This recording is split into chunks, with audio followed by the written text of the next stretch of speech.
What's up, everybody? Happy Tuesday. Hope all you're having a great day so far. Hope you all had a wonderful Memorial Day and a Memorial Day weekend. It was a long weekend, but a good one nonetheless. The sun was booming. Cookouts were happening. I read some comments where some people said that it rained, which was sad.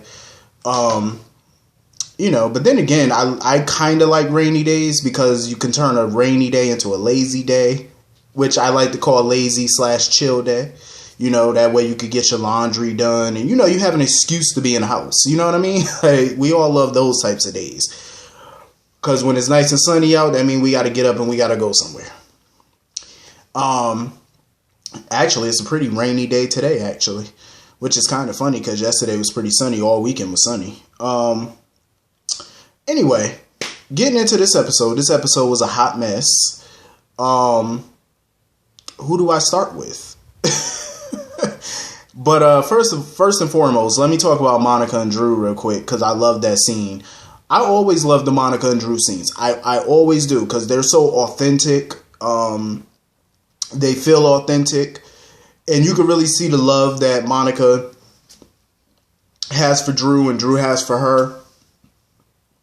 And I love that they had that conversation about, I love that he had that consideration and respect for Monica. That, he didn't have to ask her permission or, her blessing. He didn't have to do that. But he went to her and he asked her, would it be okay, if she would be okay with him and Kim scattering Oscar's ashes in Kilimanjaro instead of putting them in the Quartermaine crypt with the rest of the family. And she was totally fine with that and happy with that, and I love the fact that she still, even though Oscar's body is not going to be in the crypt, she still wants to put his name, his plaque in there with the rest of the family. I love that. I really do. I love that. I love that scene. And I also did like the scene with Drew and Monica and Jason together and stuff like that. And because at first Drew tried to weasel his way out of helping build that Quartermaine treehouse. That Oscar wanted him and Jason to do together. But I love how Monica was like, no, y'all gonna do it together like Oscar wanted y'all to do. I like how she, let Drew know, like, you're not gonna weasel your way out of it. You're gonna help.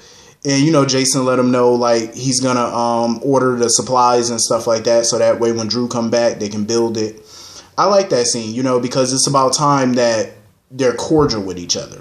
Shaking hands. They're cool. It's a relationship that I wish that Jason could have had with AJ, that he never got a chance to have, thanks to a certain someone. But I digress. But that was a nice scene. I really did like that. So anyway, moving on from that, I also did like the Kim and Julian scenes. I really did, because you know what? I understand why Julian hasn't been telling her what's been going on, like with him and, punching Kevin and going to jail for the night. I understand why he didn't do it, because he didn't want to add to her stress. I get it. But what I did love, though, was the fact that with everything Kim has going on, she's still being attentive to her boyfriend. I respect that, because she was letting him know, like, yeah, I do have a lot on my plate, obviously with Oscar, his passing and her having to go out of town to go scatter his ashes and stuff. She has a lot on her plate, just emotionally and stuff like that. But I do love the fact that she let him know, like, I got a lot on my plate, but I'm still here for you. I still want to know what's going on in your life. You know what I mean? I like that. Like, she's not letting everything, get to her emotionally to the point where she's just not focused on the other things that she has in her life. And if she did, let me tell you something, if she did neglect certain things that she has in her life, including her relationship, I would totally understand if she did neglect it, because she, it's just been her and Oscar all these years. So, and, he recently obviously just passed, so that's still fresh. You know what I mean? But I do like the fact that she wants to be involved in Julian's life and know what's going on with him. I like that. I did like the scenes with her and Jocelyn and stuff like that. She gave her the guitar, Oscar's guitar and stuff. Kim and Drew felt like Oscar would have wanted Jocelyn to have it. She played it pretty good in the beginning, though, when she played it. I'm kind of surprised when Jocelyn found out that Drew and Kim were going to Kilimanjaro to spread Oscar's ashes. I'm actually surprised she didn't ask to go. Like, I'm shocked because I don't know. A part of me was thinking she was about to ask because it was like a pause when they were talking, and it made it seem like she was about 2 seconds from asking, could she go? But I'm glad that they didn't have her ask. Thank you, because I feel like this should be something for Kim and Drew to do alone for their son. But I did like that scene though. And I did like the scenes between Kim and Drew and stuff, two grieving parents, just trying to get through every day, as best they can and going to say their final farewells to their son and spread his ashes. I like that scene. That was a cool scene.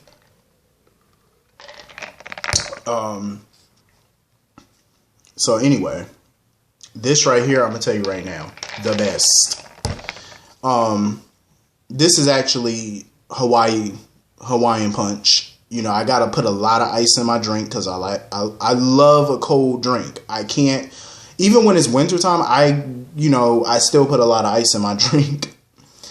I don't know. I just like to have my good ice. I like to have a really cold drink. I can't have nothing too hot unless I'm drinking hot chocolate or something. That's the only thing I drink that's hot. Even still, I hope this summer Dunkin' Donuts comes back with that Oreo Coolada. I love the Oreo Coolada from Dunkin' Donuts. That's the best drink. That right there is one of my favorites. I love it. I don't think they did it last year, and I was mad because I went to Dunkin' Donuts last summer and I don't think they had it, and I got out the entire line last summer. I wasn't even playing. But anyway, moving on from that.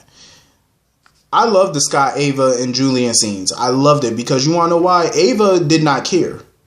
Scott, I agree with Scott though. I knew he was going to go with the temporary insanity plea. That's the only plea you can really go for here. I mean, any fool attorney would argue that, and Scott is a reputable attorney. But I also love that, he was also not about to let Ava go to prison because Ava's a very good friend of his. He cares very much for Ava. And, it is good that Ava has people in town that, does care about her because mainly she's the town pariah. But, at least she got a couple people that care. But I also found it funny how Scott, as much as he cared for Ava, he was letting her know, like, I'm representing you and you ain't about to mess with my reputation by pleading guilty. I'm not mad at Scott. That's typical Scott. Scott is like, look, I love you. You my bestie. I'm always going to be here for you. I care about you, but you is not about to mess up my good reputation as a lawyer by pleading guilty. You are not about to have that loss on my record. No, you're not. Pull it together. Plead not guilty. Do the temporary insanity. Ava did not care. Ava was owning it. She was like, I'm not going to lie. She was like, I'm not going to back down. She said, I wanted Ryan to die. So she felt it was premeditated because initially it was premeditated. She went there with every hope of killing him. But I think she was going to let him go. She was going to let the cops take him. But them little last farewell comments that he made to her, that's what really set her off. That's why I say it was a temporary insanity plea. Because she was sane enough to put that gun down and let him go. Even with all those emotions in her. Mind you, she was angry, she was sad, she was hurt. All of those emotions were in her that night. They all were in her. And when he said what he said, it's just, she lost her mind for a second. You know what I'm saying? And she just, boom, boom, boom. I would say that's an insanity plea. I would buy it. I mean, I think a judge is going to let her off because, I mean, look at all the trauma that she went through with the death of her daughter. And she was staring down the killer of her daughter who was basically taunting her by telling her all this stuff about the last moments of her daughter's life. I'm just saying, like, who wouldn't have done that? But Scott just could not get through to her. Like, she was hell-bent on just pleading guilty and going to prison. But in my opinion, though, had she done that, Ryan would still win. You're still giving him the power because chances are he's going to live and you're going to be sitting in prison for many years and you still have a daughter out here. I understand she was avenging one daughter, but you have to remember you still have a whole nother daughter out here. That's still young, that she's going to need you. So it's in your best interest to just plead not guilty and, call it a day. So, of course, it took Julian to come down there and try and convince her and stuff to the point where she agreed to plead not guilty, which I think is a smart outcome, Why let Ryan have the last laugh of seeing you in prison? You know what I mean? While he gets to be alive, walking around. Don't let him have the last laugh. And I'm glad that Julian was there to convince her otherwise. She needed to hear it. Like, don't sit there and let Ryan beat you. Don't do it. So anyway, moving on from that, Jordan. I like Jordan and all that to an extent, but she works my nerves sometimes. Like, you have a bad condition. Even Curtis is sitting there telling her she got a heart, like now you have an underlying heart condition and your prognosis is pretty grim at this point, and she's still sitting there worried about work. That's why I'm glad Monica came in there and let her know, like, you need to take a leave of absence. Stop thinking about the job. Stop thinking about Ryan Chamberlain. Stop thinking. Think about your health. You know what I mean? Like, you are in a dire situation right now, and if she keeps getting worked up, she's bound to have another heart attack. Like, you have to slow down. Stop thinking about work. You got all these other detectives and mayor and the DA. You got all these people handling this. Let them handle it. You focus on you. You're not going to be any good to anybody if you're dead. Get yourself healthy and work hard and get back to your job. But you need to, you need you before anybody else needs you. You know what I mean? Because you're no good to nobody else if you're not taking care of yourself. I'm just saying, she got to focus on her. And that's what Curtis is trying to get her to do. But of course, she's so stubborn. But that does bring up a valid point, though. I admire Curtis, his fearlessness to do whatever it takes to get a kidney for his wife, because he's not going to let her just go out without a fight. But how is he going to convince Ryan to give up a kidney? I mean, how do you plan on going about that?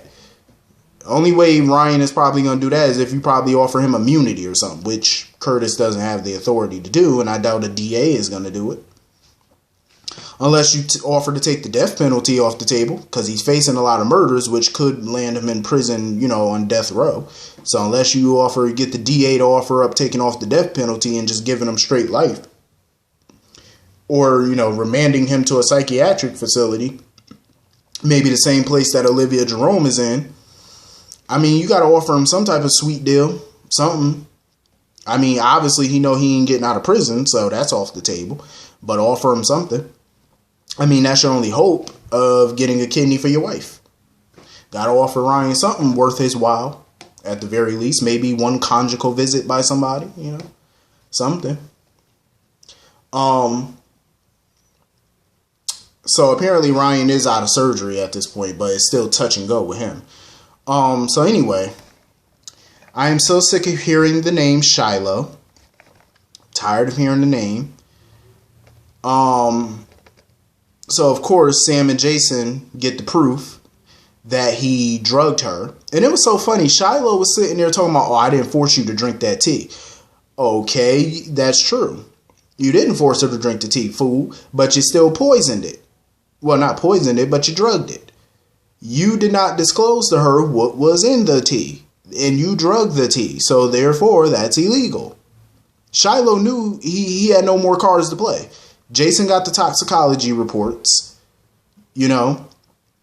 Sam's testimony, Christina's testimony, Willow's potential testimony. All of those things is going to put him in prison. And while you're in prison, you got to worry about one day if Sonny going to have some goons come in and kill you. So he knew he was out of options. He had no choice but to play ball. I just don't like the fact that they were bargaining with him. Basically they offered him a deal. Give us the pledges, we won't turn you over to the cops, and you have to leave Christina alone. That's not really too much of a bargaining chip, but I said, okay, I mean, what's to stop Sonny from coming after him anyway? What's to stop Jason, Sam, and Sonny from using that information anyway? Once they do get the pledges. I mean, there's nothing stopping y'all from doing that. Because once you get the pledges, I mean, what's Shiloh gonna do? demand that you give them back because you didn't uphold your end of the deal. That's not really too much of an appetizing deal that he made. So anyway, they went to the tower to go get the pledge. They found Christina's pledge, and they also found what looked to be D.A. Dawson's pledge. I seen an M, and I can only assume it was Margot Dawson. So judging by the previews of tomorrow's episode, he's going to hand that pledge, Jason going to hand that pledge over to Sonny to use as leverage against the DA. So what makes Sonny and Jason so damn different than Shiloh? Because if you're mad at him for using Christina's pledge and other people's pledges against them, but yet you're going to turn around and basically do the same thing with the DA's pledge, that makes you no different. I'm just saying. I wonder what they're going to do with everybody else's pledge. Give them back to the people, destroy them. I mean, what are you going to do? Leave them there for Shiloh to go mess with them next? I would have took all those pledges and burned them. That's what I would have did. I mean, So anyway, I do like Neil and Alexis together. I do. As much as I want her back with Julian at some point, I like the chemistry between her and Neil. I do. And you can tell Neil like her. He trying to get up in that cookie jar. That's what he trying to do. Alexis, the look on Alexis' face when Alexis realized that pledge that Christina gave Shiloh was not about Sonny, and I think she knew it was about her, because she made that face like, what did you tell that man about me? I feel like this whole Kiefer situation is a moot point, though. They've already dealt with that 9 years ago, unless the writers are going to rewrite history and say, oh, well, she did it on purpose and now she's going to be punished for it. Are you serious? That was 9 years ago. She already went before a judge with that mess. And she got community service. So she already basically did her time, so to speak. I mean, why bring this all up now? It doesn't make sense. For what? This shouldn't even affect Alexis at this point. Honestly, I have to be honest. But if I was Alexis, I'd go upstairs and go get that belt and whoop that little girl. Go sit there and snitch on your own mama. Like, who does that? Luckily for them, they got that pledge back, though. But then again, Shiloh always does have that little sneaky smirk on his face, so who's to say he ain't got copies? Never know how many copies he made of that pledge or the recordings. And from what I mean, he could have made a whole bunch of copies and they wouldn't even know about it. People like that, you can't trust. So anyway, that was a pretty cool episode, though. It was decent. Hit the comment section and let me know what y'all thought about today's episode. I will see you all later. Have a great day. Peace.